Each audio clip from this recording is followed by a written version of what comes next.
సీతమ్మ అందాలు రామయ్య గోత్రాలు రఘురామయ్య వైనాలు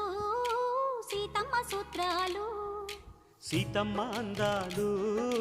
రామయ్య గోత్రాలు రఘురామయ్య వైనాలు సీతమ్మ సూత్రాలు ఏకమవ్వాలంటే ఎన్ని ఆత్రాలు ఏకమవ్వాలంటే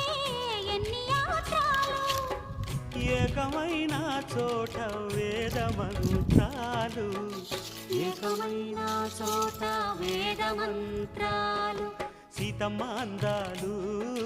రామయ్య గోత్రాలు రఘురామయ్య వైనాలు